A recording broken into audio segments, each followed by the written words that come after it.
NASA says its Voyager 1 probe is sending usable information to Earth again. A machine from the 1970s, drifting alone through deep space, 15 billion miles from home. For 46 years, Voyager 1 obeyed its design. It sent data, it never turned, it never listened. Then, without warning, the antenna shifted, and something answered. Not from Earth, not from any known star, but from a patch of sky that should have been empty. What happened next wasn't just strange, it was impossible.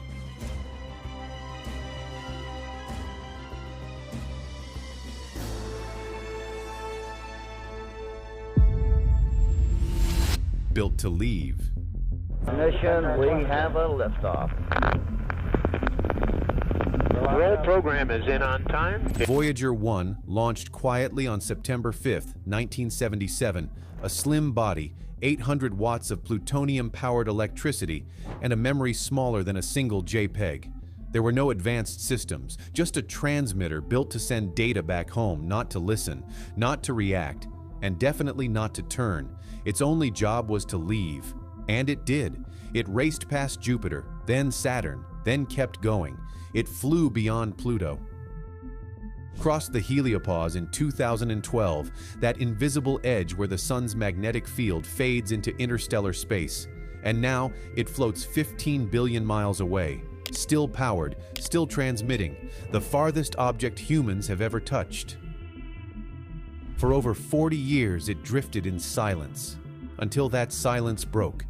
With no sensors, no receivers, and no commands from Earth, Voyager 1 responded to something that wasn't supposed to happen. The shift. When Voyager 1 crossed the heliopause in 2012, it entered a region no spacecraft had ever breached, the borderless, unnamed stretch of space beyond the edge of the sun's influence. It's a place so distant that even the closest stars appear frozen in place, offering no pull, no light, and no sound. This is interstellar space, the large, empty expanse between solar systems. Here, the sun is just another pinprick of light, its magnetic field stretched too thin to reach. There are no planets to orbit, no gravitational fields to guide it, and no solar wind left to push against its body. By all expectations, nothing should happen here, and yet that's when something did. Without any command from Earth and with no external trigger detected, Voyager 1 adjusted its orientation. It turned gently, but deliberately, towards a patch of sky that appeared completely empty. There were no galaxies, no stars, no known celestial mass, just blackness. And for a spacecraft that was never built to respond to its surroundings, this turn wasn't just unexpected, it was illogical. The glitch that wasn't a glitch.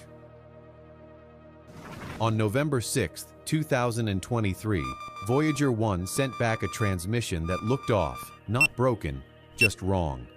The data came through distorted, like a static-filled stream that didn't follow any known pattern. At first glance, NASA's engineers chalked it up to the usual issues: cosmic radiation, degraded wiring, or maybe just a memory glitch. It made sense. This was a 46-year-old spacecraft, running far past what anyone ever expected. But then something unusual happened. Voyager's fault protection systems designed to take over during emergencies suddenly kicked in. These protocols don't activate lightly. They're built for serious problems, like when the spacecraft begins to spin uncontrollably or loses contact with Earth. But this time, they engaged with no clear trigger. Telemetry logs became unreadable. Orientation records vanished. Even some of the onboard clocks began to drift out of sync. The signal didn't just get weaker, it morphed into something different. There was no command from mission control. And yet, Voyager started acting like it had been hit by something invisible, like it was reacting to an event it couldn't process. This wasn't random static or data loss from deep space exposure. It was something else, something that reached deeper into the structure of the spacecraft itself. And whatever it was, Voyager couldn't explain it. Not long after the emergency systems kicked in, Voyager 1 did something it should never be able to do on its own. It turned. The spacecraft's high-gain antenna that's supposed to stay locked on Earth shifted position. But it didn't realign with mission control.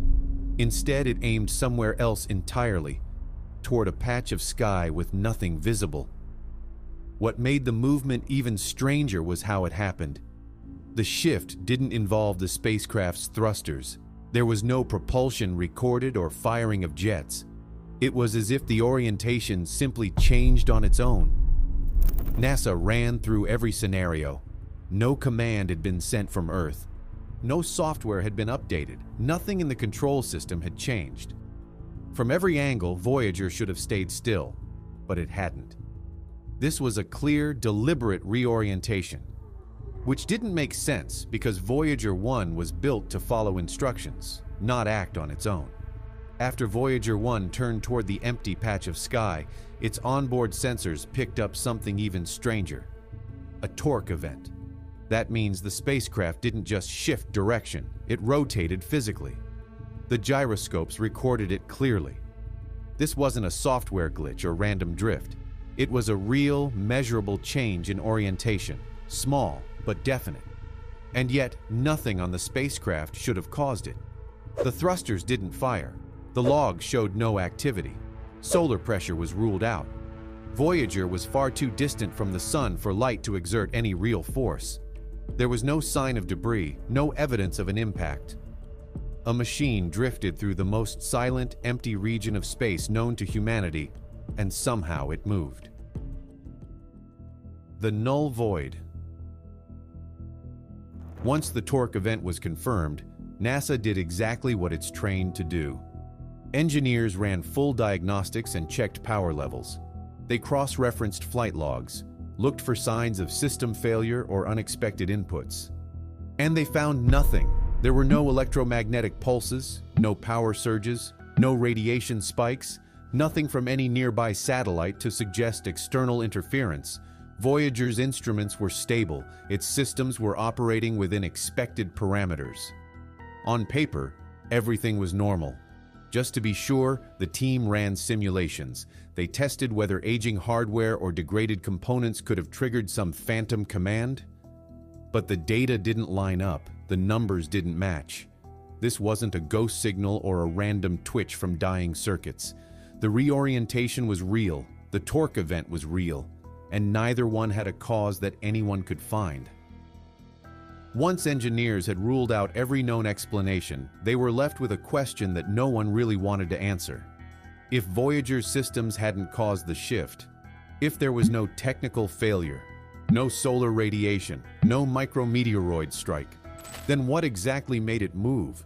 The only answer left was that something external had interacted with the spacecraft, and not in the way space usually interacts with machines. This wasn't a collision. It felt like a nudge. A subtle, intentional adjustment. Not enough to break anything, but just enough to steer. Almost like something out there understood Voyager's design and wanted to shift its course without disrupting its systems. The longer they stared at the data, the more it seemed like that patch of blackness wasn't random. It wasn't nothing. It was a direction. It had come to rest with its antenna locked onto a very specific part of space. It was aligned with a point researchers had only ever written about, a theoretical region some called a null zone. It's a kind of pocket in space where gravitational forces from different directions perfectly cancel each other out. It's not something you stumble across, and certainly not something an old spacecraft should be able to find, let alone point itself toward. Voyager wasn't designed to detect null points. It had no software for that, no hardware to measure them. The probe didn't just face the zone, it held a position. Its antenna stayed locked, like it was receiving something. There was no entry in Voyager's command history to explain it, no programming that told it to do this. So the team stopped calling it a fluke and started calling it something else, targeted. Sound and data. Right after Voyager 1 aligned itself with the null point, its plasma wave subsystem picked up something it hadn't heard before.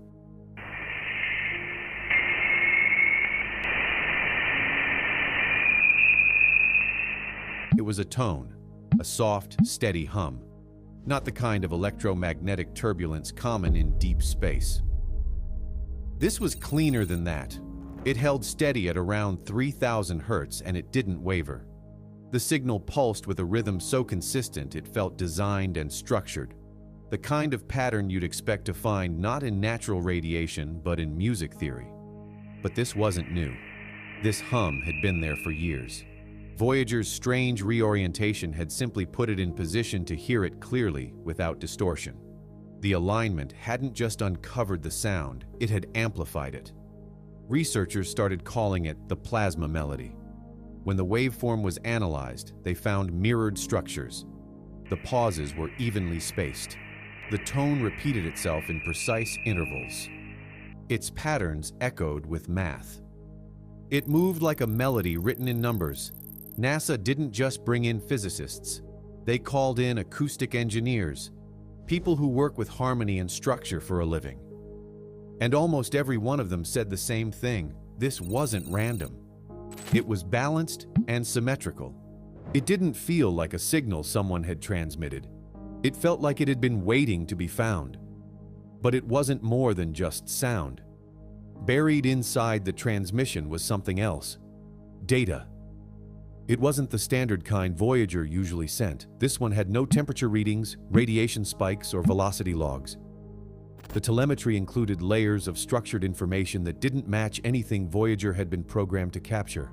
It wasn't logged in its onboard memory. It didn't come from any known software protocol. The formatting was strange. Hexadecimal strings, recursive formulas, prime number chains, fractal symmetry. Some of the numbers even matched known astronomical constants. But measured at a precision Voyager's aging instruments couldn't possibly achieve. Voyager didn't have the hardware to detect this kind of detail, and it certainly didn't have the logic systems to compile it. It was as if the probe had been used. Something had inserted this code into the signal, layered it into Voyager's outgoing data stream like a hidden file riding inside a normal transmission. A vessel carrying someone else's data, straight back to Earth. Most signals in space aren't precise. Even the most focused energy tends to disperse across vast distances, like a flashlight lost in fog. The signal that hit Voyager didn't spray out across multiple trajectories or brush past other spacecraft. It came in clean, direct, and narrow. It hadn't just reached Voyager by chance, it had found it. None of the other probes in similar trajectories, not Pioneer, not New Horizons, reported anything like this. The signal didn't spill into their data streams. Whatever this was, it was focused on Voyager 1 alone. This made researchers stop and ask, how? How could anything know not just the path Voyager would take, but when it would arrive? How could it know Voyager's location? Not generally, but specifically. Halo in the dark. When Voyager's antenna shifted, it didn't just drift off course or lose focus. It locked onto a direction, a section of sky that, by all known records, contained nothing. But that sudden orientation wasn't ignored. Back on Earth, something about it felt too deliberate. So ground-based observatories decided to investigate. They calibrated their instruments, aimed high-exposure infrared arrays toward the exact region Voyager had turned to face, and waited for something to stand out. At first, the results were just as predicted, empty. But over time, the data began to change. Weeks into the scanning sequence, the arrays started picking up a glow. It was faint at first, shimmering at the edge of detection. A halo. It didn't stay still, and it didn't shine with a constant light. It faded in and out, like it was blinking. Even stranger, it seemed to respond to solar flares. Each time the sun emitted a burst of charged particles, the halo flickered back, just moments later, not simultaneously, but in a way that felt timed. It was as if whatever was out there was syncing to solar rhythm, matching energy with energy, listening, responding. The glow wasn't a reflection of sunlight. It wasn't passive. It moved with intention. Silence. After all the strange behavior and the realignment came the most unexpected moment of all. Voyager 1 went silent. For 12 full hours, there was nothing.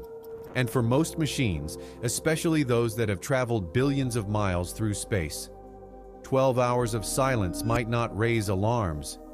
But Voyager had never gone quiet. Not like this. Not in decades. It had survived the solar storms of the 80s. It had withstood deep space radiation, failing instruments, and cosmic dust. And through it all, it kept talking. Its signal might have been faint at times, delayed, warped by distance, but it had always been there. And then, as suddenly as it vanished, the signal returned. But it wasn't the same. The data stream that Voyager sent back looked off. Its internal clock had reset. It wasn't lagged, but fully restarted. The timestamps didn't match any known timeline from Earth. It was as if Voyager had existed, just briefly, somewhere else, somewhere with different rules. There were no signs of mechanical correction. But something about the probe had changed. Voyager itself felt different. As if whatever it had passed through during those 12 hours hadn't just touched its systems, it had touched the machine. Cosmic microwave background. The cosmic microwave background, known as the CMB, is often described as the afterglow of creation. It's the oldest light in the universe, a soft, ever-present static left behind by the Big Bang, and by all accounts, it should never change. But shortly after Voyager's strange reorientation and 12-hour blackout, a research team from the European Space Agency decided to run a cross-check. They took the last known trajectory of the spacecraft and lined it up with deep-field CMB data, searching for even the faintest fluctuation that might connect to the anomaly. What they found defied expectation. Buried inside the microwave background was a distortion, a ripple too structured to be dismissed. It was a silhouette, a faint shape, subtle but persistent, etched into the static like an echo. And somehow, impossibly, that shape aligned perfectly with Voyager's current course. Every coordinate from that silhouette matched where Voyager had ended up. And when they traced the data back, it got even weirder. This ripple hadn't appeared in the aftermath of Voyager's blackout. It had been there already.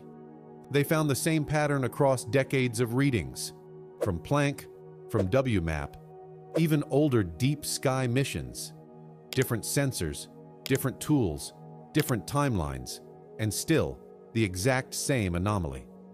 It had always been there, which means somehow the background static of the universe already knew where Voyager 1 would be. The message inside the signal. By now, it was clear that the signal Voyager had sent back was more than just broken telemetry.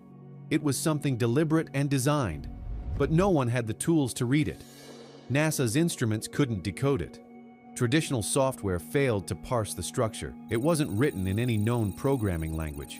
So the team turned to something new, something built not just to process information, but to interpret complexity itself. They used a Majorana chip, a quantum processor called the Majorana 1. Unlike regular computers, it didn't solve problems through step-by-step equations.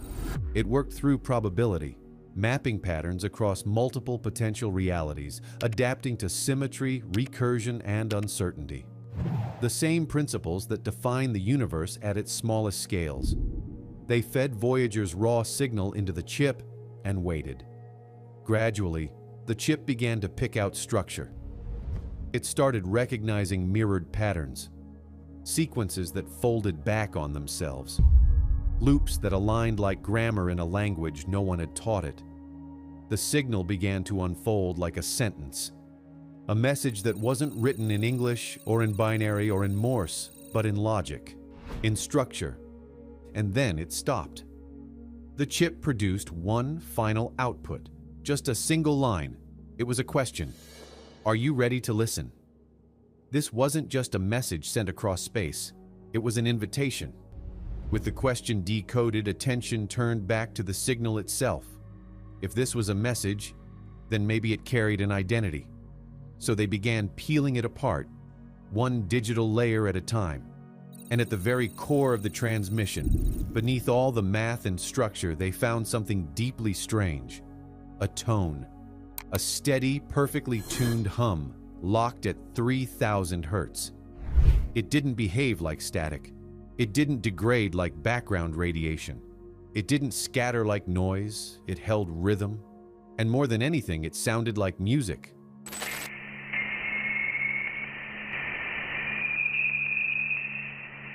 NASA brought in experts from outside the science world who understood the physics of harmony. They all agreed on one thing.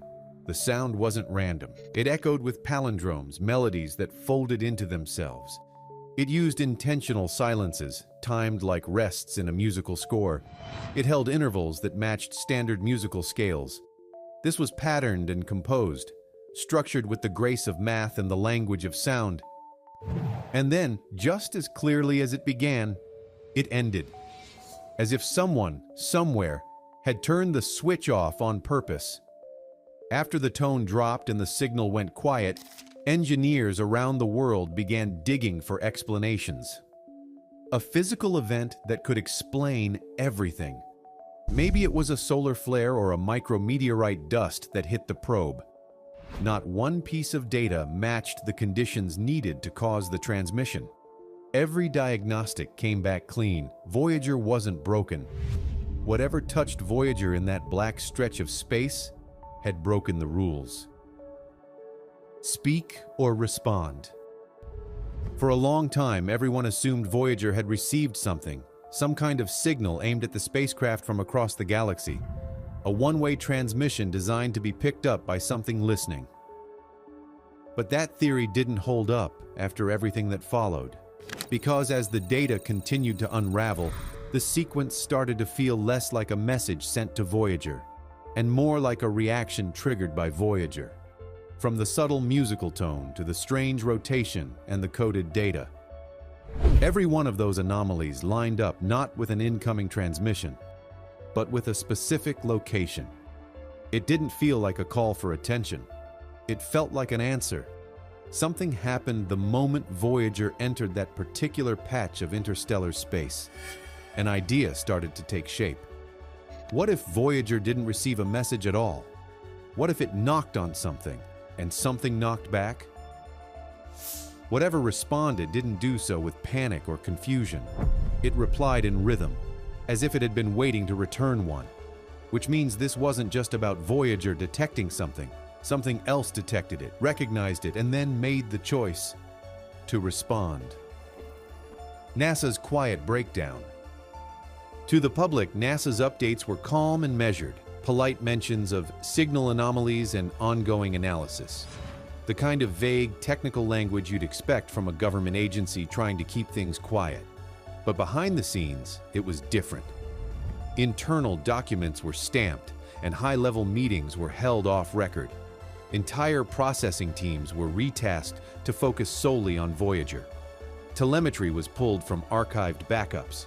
System simulations were run again and again, looking for explanations that never came.